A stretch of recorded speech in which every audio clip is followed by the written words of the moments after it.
with Mr. V, and today I would like to explain to you how to make an agility square, which is basically two parts of an agility ladder.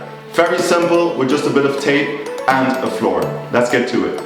Okay, the dimensions of your agility square should be more or less wide enough for you to jump with your legs open and be outside the square, but not too wide that you would hurt yourself if you would do it. So I'm going to use two tiles, because if I jump,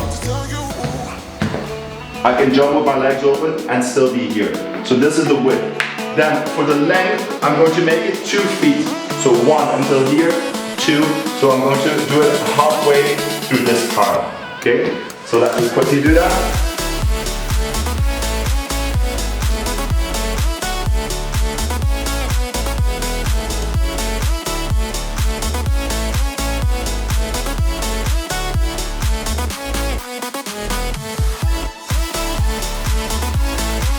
Perfect.